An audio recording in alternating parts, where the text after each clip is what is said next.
Hey everyone, and welcome back to the channel.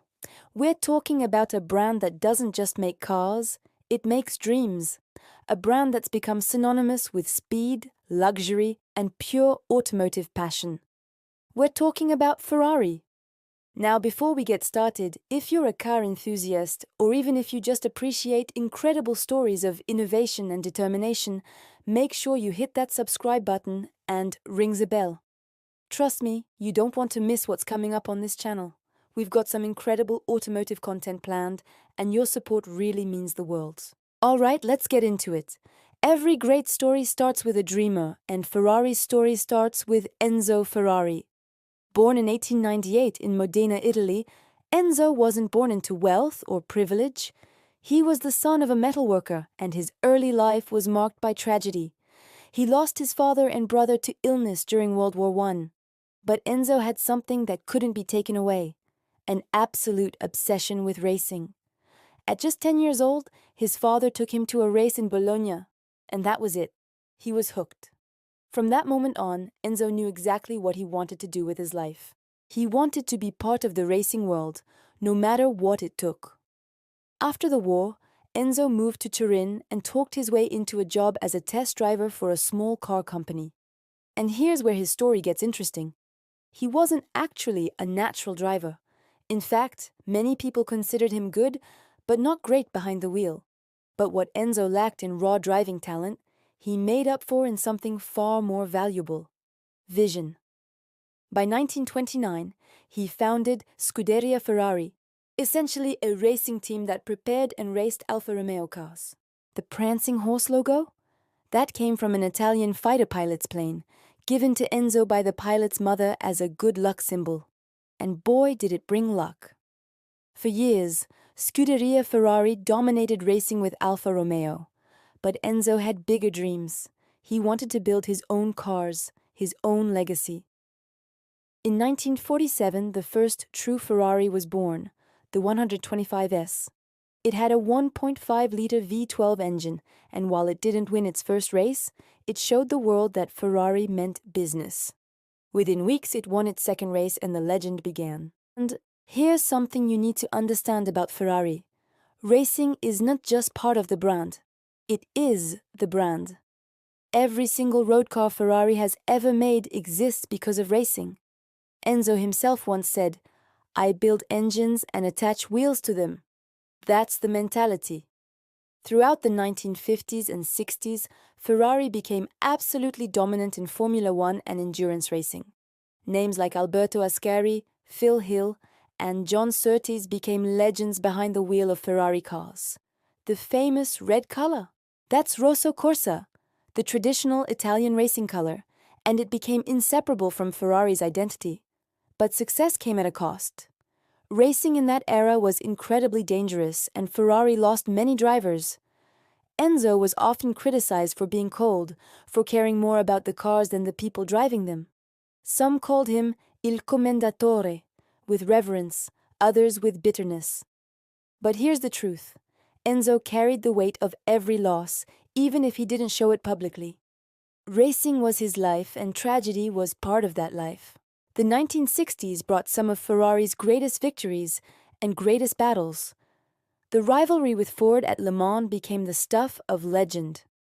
Henry Ford II wanted to buy Ferrari in 1963, and Enzo actually considered it. But at the last minute, Enzo walked away from the deal. He couldn't give up control of the racing team. Ford was furious and decided to beat Ferrari at their own game. They developed the GT40 and after years of trying, finally defeated Ferrari at Le Mans in 1966.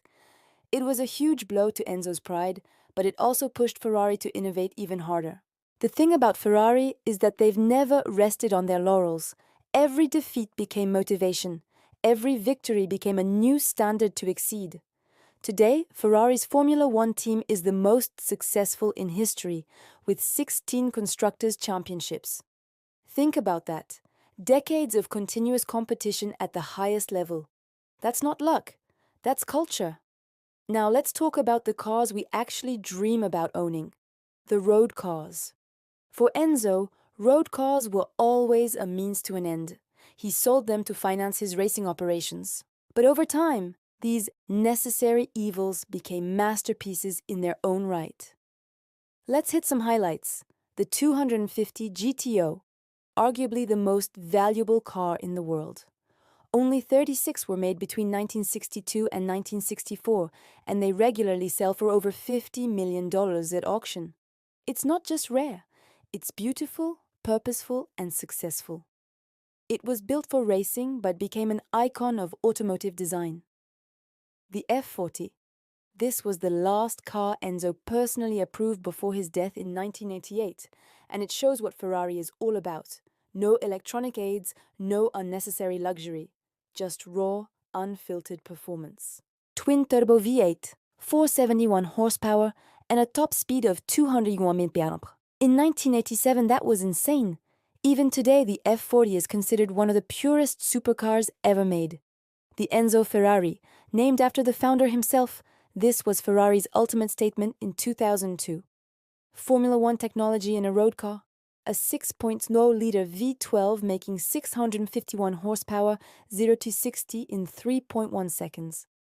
Only 400 were made, and it showed the world that Ferrari was still the benchmark. The LaFerrari, Ferrari's first hybrid hypercar, proving that electrification doesn't mean losing soul. With 949 combined horsepower, it's faster than anything Ferrari had ever built, yet more efficient too. It sold out before it was even unveiled to the public. But here's what makes Ferrari special beyond the specifications: the experience. When you drive a Ferrari, you're not just driving a fast car. You're connecting with decades of racing heritage. The steering feel, the engine note, the way the car responds to your inputs, it all comes from Ferrari's racing DNA. And that engine note? There's nothing like it. Whether it's the high-pitched scream of a V12 or the angry growl of a V8, a Ferrari sounds like no other car on earth. That's not an accident. Ferrari employs acoustic engineers specifically to tune their exhaust notes. They understand that emotion is part of performance. So where does Ferrari stand today, in 2026? The company is worth over $60 billion and produces around 13,000 cars per year. Wait, only 13,000? For comparison, Porsche makes over 300,000 cars annually. Ferrari deliberately keeps production low to maintain exclusivity. They could easily make more cars and more money, but that would dilute the brand. This exclusivity extends to who can even buy certain models. Want a limited edition Ferrari? You can't just show up with money. Ferrari chooses you. They look at your history with the brand, what cars you own, and whether you'll actually drive the car or just lock it away as an investment. Some people find this arrogant, but Ferrari sees it as protection of their legacy. The current lineup includes the Roma, the F8 Tributo, the 812 Superfast, and the SF90 Stradale, their most powerful car ever, with 986 horsepower from a hybrid V8 system. And yes, Ferrari is going electric. The Puro Sangue, their first SUV, though they hate calling it that, shows Ferrari can adapt to market demands while maintaining their performance standards. Their first fully electric car is coming in 2026, and Ferrari promises it will still sound like a Ferrari through specially designed acoustic signatures. Will it work? We'll see. But if any company can make an electric car that stirs emotions, it's probably Ferrari. In Formula One, Ferrari continues to compete at the highest level, and every innovation on the track eventually makes its way to the road cars. That connection has never been broken. So what is it about Ferrari that captivates us so deeply?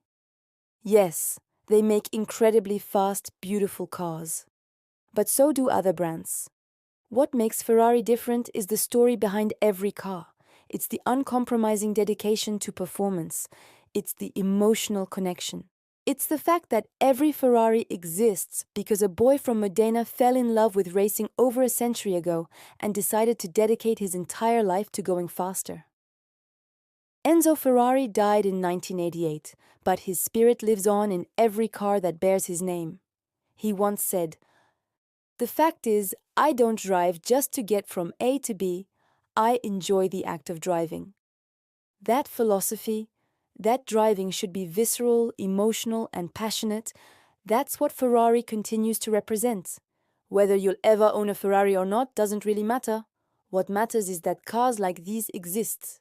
They push boundaries, they make us dream. They remind us that the automobile can be more than transportation. It can be art, it can be passion, it can be a connection to something greater than ourselves. Alright everyone, if you enjoyed this deep dive into Ferrari's legendary story, I need you to do 3 things for me. First, smash that like button. It really helps the algorithm push this content to more car enthusiasts like you. Second, subscribe to the channel and hit the bell icon. We're building an amazing community here, and I've got tons more automotive content coming, from the history of other legendary brands to reviews, racing analysis, and everything in between. You don't want to miss it. And third, drop a comment below. What's your favorite Ferrari model of all time? Is it a classic like the 250 GTO or F40? Or maybe one of the modern masterpieces? Let me know, and let's get a conversation going. I read every single comment, and I love hearing from you all. Until next time, keep the passion alive, and I'll see you in the next one. This is Business Explained.